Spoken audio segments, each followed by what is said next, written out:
तो क्या तुम्हें यकीन होगा? नहीं। तुम पूछोगे यार ये कैसे पॉसिबल है, बट हाँ ये पॉसिबल है। ये पॉसिबल है विद गुड राइटिंग स्किल्स। अगर तुम्हें ये आ गया ना कि एग्जाम के अंदर आंसर्स को लिख के कैसे आना है, तो ऑटोमेटिकली तुम्हारा स्कोर इंक्रीज हो जाएगा। तो आज जानते हैं कुछ सीक्रेट तरीके जिससे कि तुम अपने एग्जाम के अंदर 10 से 20% स्कोर को इंक्रीज करो। तो हाय एवरीवन, मेरा नाम है Prashant, mentor of thousands of students preparing for India's toughest exam like 10th board, 12th board, IIT JEE, NEET, ऐसे कई हजार एग्जामिनेशंस के स्टूडेंट्स को मैं और मेरी टीम फ्री में गाइड और मेंटोर करती है। देखो यार, आज की वीडियो बहुत इंपॉर्टेंट है। क्यों? क्योंकि अब बोर्ड एग्जाम बहुत पास आ चुके हैं, स्कूल्स के फाइनल एग्जाम बहुत पास आ चुके हैं, और अब तुम्हें यह जानना पड़ेगा कि भैया एग्जाम में लिख के कैसे आना है। क्योंकि पढ़ाई तुमने अभी तक कर ली होगी, पढ़ाई थोड़ी बहुत हो गई होगी, या फिर जिसकी बची है तो वो कर रहा होगा, बट अगर तुमने आज के तरीकों को मिस कर दिया ना, तो भाई तुम ये कभी पता नहीं लगा पाओगे कि एग्जाम को लिख के कैसे आना होता है। तो देखो यार, इस वीडियो को बनाने से पहले मैंने कई हजारों बच्चों से बात करी और उनकी मिस्टेक्स के बारे में पूछा, तो मुझे कुछ मेजर मिस्टेक्स के बारे में पता चला। जैसे कि कई स्टूडेंट्स ने बोला कि भैया यार मेरी ना राइटिंग स्पीड बहुत स्लो है। तो होता क्या है ना कि मेरा एग्जाम ही छूट जाता है, मैथ जैसे एग्जाम, SST जैसे एग्जाम मेरे छूट जाते हैं। तो मैंने कहा ठीक है, इस प्रॉब्लम का सोल्यूशन निकाल देंगे। प्रॉब्लम नंबर 2, भैया वो ना मेरी राइटिंग बहुत बुरी है, तो मेरी राइटिंग के क्या मेरे मार्क्स कट सकते हैं बोर्ड एग्जामिनेशन के अंदर? क्या टीचर, अगर मेरी राइटिंग बहुत बेकार है तो क्या टीचर मेरे मार्क्स ही काट देगा? क्या ऐसा होता है? तो मैंने कहा चलो इसका भी प्रॉब्लम का सोल्यूशन निकाल देंगे। प्रॉब्लम नंबर 3, भैया ये बताओ कि जब हम पेपर को स्टार्ट करते हैं ना लिखना, तो हम बहुत अच्छा लिखते हैं, बट जैसे जैसे हम एंड पे पहुंचते जाते हैं ना पेपर के, तो हमारी राइटिंग भैया बहुत बुरी होती जाती है। मैंने कहा हाँ ये बात भी सही है, इसका भी सोल्यूशन निकाल देंगे। प्रॉब्लम नंबर 4, भैया ये बताओ कभी कभार क्या होता है ना कि हम गलत आंसर लिख देते हैं, फिर हम उसको पूरा कट कर देते हैं, तो ये जो कट करते हैं ना, क्या इसके भी टीचर नंबर काट सकते हैं? तो मैंने कहा चलो भाई इसका भी सोल्यूशन निकाल देंगे। तो जो सारी प्रॉब्लम्स है ना, इनका सोल्यूशन आज मैंने निकाला। कैसे? मैंने कई टीचर से बात करी जो कि बोर्ड एग्जामिनेशन की कॉपी चेक करते हैं, जैसे कि 12th बोर्ड, 10th बोर्ड, या फिर कुछ टीचर वो भी थे जो कि स्कूल की कॉपी चेक करते थे। मैंने उनसे बात करी एंड ये सारे सवाल मैंने उनसे पूछे, और उनके जो आंसर थे ना, वो तुम सुनकर ना शॉक होने वाले हो, क्योंकि बहुत सीक्रेट टिप्स मुझे आज पता चली है जो कि मुझे तुम सबसे शेयर करनी है। ठीक है, तो चलो देखो, पहला पॉइंट क्या था भैया? पहला पॉइंट हमारा ये था कि भैया हमारी ना राइटिंग बहुत बेकार है, तो उसका कोई सोल्यूशन वगैरह बता दो, और क्या राइटिंग मैटर करती भी है नहीं करती है? तो ये सेम क्वेश्चन मैंने टीचर से पूछा और सब टीचर्स ने एक जवाब दिया, आपकी राइटिंग मैटर नहीं करती। तो मैं भी शॉक हो गया, मैंने कहा ये कैसे पॉसिबल है? उन्होंने बोला कि अगर आपकी राइटिंग रीडेबल है, मतलब एक टीचर उसे पढ़ सकता है, अगर वो पढ़ने लायक है तो उसके नंबर नहीं कटेंगे। तो इसका मतलब है तुम्हें डरने की जरूरत नहीं है। अगर राइटिंग बुरी है टेंशन मत लो, बट अगर आपकी राइटिंग इतनी बेकार है कि कोई पढ़ ही नहीं सकता, तो भाई तो इंप्रूव कर लो, वरना नंबर कट जाएंगे। ठीक है, तो पॉइंट नंबर 1 हमारा क्लियर हो गया। फिर मैंने पूछा कि फिर डिपेंड किस पे करता है आपका स्कोर? तो मतलब अगर राइटिंग से ही आपका कोई लेना देना नहीं है सर, तो डिपेंड किस पे करता है? तो उन्होंने मुझे एक सीक्रेट बात बताई। सीक्रेट बात उन्होंने मुझे बताई कि हम मार्क्स कभी कभार काट देते हैं ऑन सीक्वेंस। अब तुम सोच रहे हो भैया सीक्वेंस का मतलब क्या है? ध्यान से देखना, इमेजिन करो आपके सीक्वेंस, जो क्वेश्चन का सीक्वेंस है वो है 1 2 3 4 ऐसे, और तुम एग्जाम के अंदर अटेम्प्ट कैसे करके आते हो? कभी 4 को पहले कर दोगे, फिर फर्स्ट करोगे, फिर 3 करोगे, फिर 2 करोगे, ये ऐसे तुम अटेम्प्ट करके आते हो।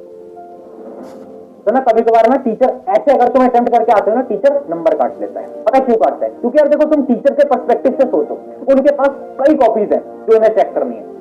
अगर सीक्वेंस में होंगी कॉपीज तो वो आराम से चेक कर सकते हैं, first question, second question, third question. But अगर तुमने ऐसे उल्टे पुल्टे तरीके से क्वेश्चन अटेम्प्ट कर रखे होंगे तो उन्हें इरिटेशन होगी, और इरिटेशन होगी ना भैया, तो ऑटोमेटिकली तुम्हारे नंबर कम होते जाएंगे। तो टीचर को इरिटेट मत करो, उन्हें क्या करो भाई, उनको एकदम सीक्वेंस में आंसर दो ताकि उन्हें आसानी हो चेक करने में। तो देखो, जैसे कि इमेजिन करो आपके पेपर के अंदर A section, B section, C section, ऐसे 3 सेक्शन है। तो सेक्शन को किसी को भी पहले अटेम्प्ट कर सकते हो, जैसे कि आप C सेक्शन को पहले अटेम्प्ट कर लो, फिर A को कर लो, फिर B को कर लो, फर्क नहीं पड़ता। बट इन सेक्शंस के अंदर के जो क्वेश्चन है ना, उनको इधर उधर मत करना, उनको लाइन में ही ऑर्डर में आपको अटेम्प्ट करना है, इस बात को आपको याद रखना है। अब प्रॉब्लम नंबर 2, भैया मेरी ना राइटिंग स्पीड बहुत स्लो है, तो उसका कोई सोल्यूशन बताओ, उसको कैसे मैं इंप्रूव करूं? तो देखो, इसका एक ऐसा रामबाण सोल्यूशन आज निकाल के आया हूं ना, जो कि तुम्हें पूरे YouTube पे कहीं नहीं मिलेगा। साइंटिफिक सोल्यूशन है, यहां पर मैं वो वाली बातें नहीं कर रहा, पेपर प्रेजेंटेशन टिप्स, बॉर्डर खींचो, कलर पेन यूज करो, वो सब बात नहीं कर रहा। यहाँ पर मैं लॉजिकल बातें कर रहा हूँ, पहले इस बात को आप समझ लीजिए। तो बहुत साइंटिफिक टेक्निक बताता हूँ, ध्यान से समझना। तो भाई मिस्टेक होती क्यों है? ये मिस्टेक इसलिए होती है क्योंकि हम जो स्टार्टिंग के जो क्वेश्चन होते हैं ना, जो कि 1 या फिर 2 मार्कर क्वेश्चन होते हैं, 1 या फिर 2 मार्कर जो क्वेश्चन होते हैं ना, उनमें टाइम बहुत लगा देते हैं। तो होता क्या है कि हमारा ज्यादा टाइम यहां पर लग जाता है, ज्यादा टाइम यहां पर लग जाता है। अब जो मेरे आगे वाले क्वेश्चन होते हैं ना, उनको मैं टाइम नहीं दे पाता, जिसकी वजह से वो पेपर मेरा छूट जाता है। तो भैया इसके लिए क्या टेक्निक है, अब बहुत ध्यान से समझना, बहुत शानदार टेक्निक बताने वाला हूं। 2 तरीके हैं। पहला तरीका क्या है? पहला तरीका है स्ट्रैटेजी टू अटेम्प्ट 5 नंबर या फिर 4 नंबर क्वेश्चन। ध्यान से समझना, जब भी आपके पेपर के 4 नंबर या 5 नंबर वाले सवाल है ना, उनको अटेम्प्ट करने का तरीका समझो। हम क्या करते थे, हम क्वेश्चन पढ़ते हैं और हम अटेम्प्ट करना स्टार्ट कर देते हैं। यही करते हो ना तुम, सबसे बेकार तरीका है। क्यों? क्योंकि भाई 5 नंबर का क्वेश्चन है, बहुत कुछ तुम्हें लिखना पड़ेगा, बहुत लंबा लंबा तुम्हें लाइनें लिखनी पड़ेंगी। तो उससे होगा क्या यार, तुम्हें ना टाइम बहुत लगेगा कि तुम सोच भी रहे हो, लिख भी रहे हो, सोच भी रहे हो, लिख भी रहे हो। तो इसका क्या तरीका है? इसका एक सोल्यूशन है। आपकी जो कॉपी है ना, जिसमें आप आंसर लिख रहे हो, उसके लास्ट पन्ने पे जाओ, जो आपका रफ पेज होता है, उस रफ पेज पे आपका जो क्वेश्चन है ना, उसके पॉइंटर्स लिख लो। जैसे इमेजिन करो आपको कोई क्वेश्चन आया, 10th क्लास का कोई बच्चा एग्जामिनेशन दे रहा है, नेशनलिज्म एंड यूरोप के बारे में कोई क्वेश्चन आया कि एक्सप्लेन करो। तो एक्सप्लेन करने के लिए तुम 5 पॉइंट बैक पन्ने पे लिख लो, और वो पॉइंट नहीं लिखना आपको पूरे पूरे, आपको बस शॉर्ट में लिखना है। जैसे कि 1970 में स्टार्ट हुआ, या फिर जो भी आपके पॉइंट्स हैं वो सारे पॉइंट्स आप यहां पर लिख लो। अब आपको क्या करना है? अब आपको कुछ नहीं करना है। अब आप वापस से जाओगे अपने कॉपी की तरफ और आप लिखना स्टार्ट करोगे, आप आंसर लिखना स्टार्ट करोगे। तो फिर आप इसका आंसर लिखोगे पॉइंट नंबर 1।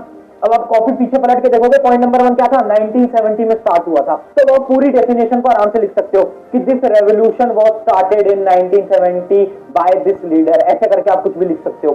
पॉइंट नंबर 2 आपने देखा कीवर्ड क्या है पॉइंट नंबर 2 का, और डायरेक्टली फिर उससे आंसर लिख दिया। अब इससे क्या हुआ, हमें सोचने की जरूरत नहीं पड़ी। वरना बहुत बार क्या होता है ना, हम सोचते हैं आंसर लिखते हैं, सोचते हैं आंसर लिखते हैं, और हमारा आंसर अगर कहीं पर भी हमें ऐसा लगता है ना कि आंसर हमारा गलत हो रहा है, तो पूरा आंसर काटा, वापस से लिखा, और इससे हमारा टाइम वेस्ट होता है। तो मुझे क्या करना है, पहले ही केवल 2 मिनट दो, और 2 मिनट के अंदर 5 पॉइंट सोच लो, 4 या 5 पॉइंट सोच लो, और उनको बैक में लिख दो, और इन पॉइंट से अब आंसर लिख दो। बहुत टाइम बचेगा, बहुत टाइम बचेगा। तो याद रखना है, बहुत शानदार टेक्निक है जो आपको कोई नहीं बताने वाला, कहीं पर भी आपको नहीं मिलेगी। ये है सबसे बेस्ट तरीका 4 या फिर 5 नंबर वाले जो सवाल होते हैं उनको अटेम्प्ट करने का। इससे आपका टाइम बचेगा। अब इमेजिन करो एक ऐसा बच्चा है जो कि ना बहुत ही स्लो है, लिखने में बहुत ही स्लो है, उसका फिर भी टाइम नहीं बच पाया, उसके लिए क्या? अब इमेजिन करो आपके पेपर के लिए बचे हैं 10 मिनट, 10 मिनट, और आपके ना 2 क्वेश्चन बचे हैं, 2 क्वेश्चन आपके पूरे के पूरे बचे हैं 5 नंबर वाले बड़े बड़े क्वेश्चन। तो अब आप क्या करोगे? बहुत सारे बच्चे क्या करेंगे कि एक क्वेश्चन अटेम्प्ट करेंगे, दूसरे को छोड़ देंगे। ये करोगे ना, ये मूर्खता है। अब सुनो क्या तरीका है, हमें स्मार्ट वर्क करना है, हमें दिमाग लगाना है। देखो, जब भी आपके पास टाइम कम है और क्वेश्चन ज्यादा है तो हम स्मार्ट वर्क करेंगे। स्मार्ट वर्क क्या होता है? उसके आंसर को चार्ट फॉर्म में लिख दो। इसको मैं बोलता हूं चार्ट मेथड। देखो, चार्ट मेथड का एक लाइव एग्जांपल दिखाता हूं। ये रहा एक लाइव एग्जांपल। ये एक यूपीएससी के टॉपर की शीट है ना। इस आंसर को आप इमेजिन मत करो, ये तो मैं एज अ सैंपल लिया हूं। जैसे इमेजिन करो कोई भी आपका टॉपिक है जिसके ऊपर आपको एक्सप्लेन करना है, जिसके ऊपर आपको आंसर लिखना है, या इमेजिन कर लेते हैं एक्सप्लेन हेरिडिटी एंड एवोल्यूशन, उसके बारे में शॉर्ट नोट्स लिखो। तो आप क्या करोगे? शॉर्ट नोट्स लिखने में बहुत टाइम लगेगा, तो बेस्ट तरीका क्या है? चार्ट बना लो और चार्ट को छोड़ दो। कैसे? मैंने ऊपर हेडिंग डाली हेरिडिटी एंड एवोल्यूशन, और उससे ऐसे चार्ट बना लिए, और उसके 4-5 पॉइंट यहां पर लिख दिए। उससे क्या होगा? देखो, फुल मार्क्स तो नहीं मिलेंगे, 5 में से 5 तो नहीं मिलेंगे, बट 5 में से 4 मिल जाएंगे। तो बेस्ट तरीका क्या है टाइम बचाने का? कि भैया जब भी हमारे पास टाइम कम है आंसर लिखने के लिए, हम क्या करेंगे? हम चार्ट फॉर्म से रिप्रेजेंट करेंगे, हम स्मार्ट वर्क करेंगे। ये चार्ट स्ट्रेटेजी बहुत ज्यादा इंपॉर्टेंट है। जब भी कम टाइम हो, हेडिंग लिखो और फिर उसके 4-5 पॉइंटर्स ऐसे लिख दो। इससे क्या होगा? टाइम भी बच गया और नंबर भी मिल गए। तो ऐसा नहीं हुआ ना कि आपका एग्जाम छूट गया, आपका क्वेश्चन छूट गया। तो बेस्ट तरीका है, इसको ट्राई करना बहुत ज्यादा इंपॉर्टेंट है। अगली स्ट्रेटेजी मेरी पर्सनल स्ट्रेटेजी है, जो कि मैं अपने एग्जाम्स में यूज किया करता था। देखो, बहुत सारे आंसर होते हैं जो कि पॉइंट बेस्ड आंसर होते हैं। जैसे इमेजिन करो एक 4 मार्क का क्वेश्चन है, 4 मार्क्स का क्वेश्चन है, तो 99% बच्चे पता है क्या सोचते हैं कि इसके अंदर मैं 4 पॉइंट्स लिख दूंगा, है ना। यही सोचते हो ना कि 4 पॉइंट्स लिख दूंगा, उन 4 पॉइंट से मेरा आंसर बन जाएगा। यही करते हो, है ना। ये सबसे बेकार तरीका है। पता है क्यों? क्योंकि उन 4 पॉइंट में से शायद एक पॉइंट आपका करेक्ट ना हो सकता है ना, ऐसा पॉसिबल तो है। तो हमेशा याद रखना, जब भी आप पॉइंट आंसर को लिख रहे हो, जैसे कि 4 पॉइंटर, 5 पॉइंटर, 6 पॉइंटर, तो जितने मार्क्स का वो क्वेश्चन है उससे 1 पॉइंट एक्स्ट्रा लिखो। मतलब अगर वो 4 मार्कर का क्वेश्चन है तो 5 पॉइंट लिखो, अगर वो 5 मार्कर का क्वेश्चन है तो 6 पॉइंट लिखो। उससे क्या होगा, अगर आपका एक पॉइंट गलत भी हो गया तो भी नंबर कहीं नहीं कटेंगे। तो याद रखना, एक पॉइंट एक्स्ट्रा लिखो। ये बहुत डीप स्ट्रेटेजी है जो कि मैं अपने टाइम पे यूज किया करता था, एंड ये 100% सक्सेसफुल स्ट्रेटेजी है। तो ये तो थी हमारी सारी स्ट्रेटेजीज। अब बात करते हैं प्रेजेंटेशन टिप्स। अब देखो 5 मिनट के अंदर प्रेजेंटेशन टिप्स को जान लो, बहुत ज्यादा इंपॉर्टेंट है, क्योंकि प्रेजेंटेशन टिप्स आपको कोई नहीं बताएगा जो प्रेजेंटेशन टिप्स आज मैं आपको बताने वाला हूँ। ध्यान से समझना प्रेजेंटेशन टिप्स क्या है, क्योंकि हमें ना हमारे एग्जाम पेपर को अच्छी तरीके से डेकोरेट भी तो करना है। मतलब मैं वो नहीं कह रहा फूल पत्तियां बना दो, कलर कर दो, नहीं। डेकोरेशन से मेरा क्या मतलब है, देखना। पॉइंट नंबर 1 क्या है, डोंट यूज शॉर्ट फॉर्म्स। अरे भैया, हम ना मॉडर्न जमाने में, हम इंस्टाग्राम के जमाने में हमें आदत हो रखी है क्या, बिटवीन को BTW लिखने की, है ना। व्हाट यू डूइंग को बच्चे लिखते हैं, क्या लिखते हैं, WYD। याद है ना वो सारी शॉर्ट फॉर्म जो कि तुम इंस्टाग्राम फेसबुक पे लिखते हो, वो कोई भी शॉर्ट फॉर्म यहाँ गलती से यूज मत कर देना, वरना एग्जामिनर तुम्हें शॉर्ट फॉर्म के नंबर दे देगा बेटा, माइनस कर देगा नंबर। तो शॉर्ट फॉर्म यूज ना करें। पॉइंट नंबर 2, क्या कटिंग अलाउड है भैया। कभी कभार क्या होता है, हम कट कर देते हैं आंसर को, क्या कटिंग अलाउड है, हाँ कटिंग अलाउड है, बट याद रखना आप सिंगल कट करो। जैसे कि इमेजिन करो मैंने अपना नाम लिखा, वो गलती से मैंने गलत लिख दिया, ठीक है, तो मैं क्या करूंगा, एक सिंगल कट करूंगा, बस ऐसे एक सिंगल कट करूंगा मैं। और ट्राई करना वो पेंसिल से कटो तो और अच्छा लगता है, दिखने में अच्छा लगता है, ठीक है। पॉइंट नंबर 3 देखते हैं, अंडरलाइन दी की पॉइंट्स। ये बहुत इंपॉर्टेंट है, ये स्ट्रेटेजी आपने बहुत बार सुन भी रखी होगी। जैसे कि एक ना मैं आपको पेपर दिखाता हूँ, एक एग्जांपल से दिखाता हूँ। देखो एक पेपर मैं आपको दिखाता हूँ, बहुत ही शानदार पेपर है। देखो एक स्टूडेंट का पेपर है। अब इस स्टूडेंट ने गलतियां क्या करी है वो आप बहुत ध्यान से देखना। इस स्टूडेंट ने क्या करा है ना कि आंसर के बीच में गैप नहीं छोड़ा है। जैसे कि देखो आंसर नंबर 8, आंसर नंबर 9, कोई गैप नहीं छोड़ा, तो टीचर को पता ही नहीं चल पाएगा, और टीचर शायद आपका कोई आंसर मिस भी कर दे, और उससे आप ही का घाटा हो जाएगा ना मेरे भाई। तो हमें क्या करना है, हर एक आंसर के बीच में 2 लाइन का गैप छोड़ना है, 2 लाइन का गैप छोड़ना है। अब देखो पॉइंट नंबर 2 क्या था, अंडरलाइन कीवर्ड्स। देखो कीवर्ड्स को हमें अंडरलाइन करना होता है, जैसे कि इस बच्चे ने कीवर्ड को अंडरलाइन नहीं करा है। अब देखो हमें क्या करना है, जैसे कुछ भी लिखा हुआ है तो यहां पर मैंने अंडरलाइन कर दिया benefits of double circulation, underline कर दिया, इंपॉर्टेंट पार्ट है। यहां पर कर दिया डिफ्यूजन, डिफ्यूजन बहुत इंपॉर्टेंट पार्ट है। तो ऐसे जो इंपॉर्टेंट कीवर्ड्स होते हैं ना हर आंसर के, वो आप अंडरलाइन करो। किससे अंडरलाइन करोगे, पेंसिल से अंडरलाइन करो, बाकी किसी और से अंडरलाइन करने की जरूरत नहीं है। तो भैया एक आंसर के अंदर कितनी अंडरलाइन होनी चाहिए, एक आंसर के अंदर ज्यादा से ज्यादा 2 या 3 अंडरलाइन आपकी होनी चाहिए, वो भी इंपॉर्टेंट शब्द। क्योंकि क्या होता है ना, कभी कभार आपको जो एग्जामिनर है ना वो केवल इंपॉर्टेंट कीवर्ड्स को ढूंढ रहा होता है। तो जैसे ही उन्हें वो इंपॉर्टेंट कीवर्ड्स मिले तो उन्होंने उनको देखा और आपको फुल नंबर दिए और वो आगे बढ़ गए। तो याद रखना कीवर्ड्स को अंडरलाइन करना, केवल इंपॉर्टेंट कीवर्ड्स को, ठीक है। तो ये हमारी प्रेजेंटेशन स्ट्रेटेजी थी। अब एक लास्ट स्ट्रेटेजी के बारे में बात करता हूं जो कि है न्यूमेरिकल स्ट्रेटेजी।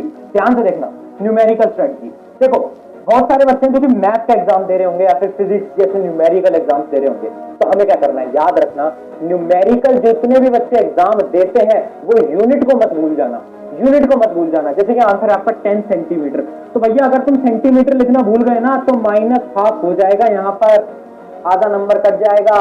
तो याद रखना यूनिट मत भूलना। पॉइंट नंबर 2 क्या है, जब भी जो आपका फाइनल आंसर आता है, जैसा फाइनल आंसर हमारा है 10 सेंटीमीटर, तो उसको एक बॉक्स के अंदर कैद कर देना। क्यों, क्योंकि ना एग्जामिनर जो होता है ना आपका मैथ का टीचर, वो ना आंसर ढूंढ रहा होता है फाइनल, तो स्टेप के नंबर तो देखो बहुत कम ही मिलते हैं आपको, वो फाइनल आंसर ढूंढ रहा होता है। तो वो ये देखता है कि क्या इसका फाइनल आंसर सही भी है नहीं है। तो अगर आपने बॉक्स में कैद कर रखा होगा तो वो डायरेक्ट आपका आंसर देखेंगे फाइनल और उस पर टिक करेंगे और आपको +4 नंबर देके आगे बढ़ जाएंगे। तो याद रखना इन स्ट्रेटेजीज को। तो ये थी आज की स्ट्रेटेजीज, सारी की सारी, और बहुत डीप वीडियो थी, बहुत लंबी वीडियो थी, बट जितनी यूजफुल है ना ये, चाहे आप यार आज 10 मिनट 20 मिनट इंस्टाग्राम पे दे दोगे तो आपको रिग्रेट नहीं होता, बट अगर आप यूट्यूब पे एजुकेशनल वीडियो देखते हो तो तुम्हें क्यों रिग्रेट होता है मेरे भाई। ये पढ़ाई की वीडियो है जहां पर तुमने कुछ सीखा है, तो भाई रिग्रेट मत करो, खुद को शाबाशी दो कि भाई दुनिया इंस्टाग्राम चला रही है, फालतू के मीम शेयर कर रही है, हम पढ़ रहे हैं भैया, हम पढ़ रहे हैं, तो तुम दुनिया से ऑलरेडी आगे निकल चुके हो। तो शुक्रिया एवरीवन, मेरा नाम है प्रशांत। अगर आपको वीडियो पसंद आती है तो आप इस चैनल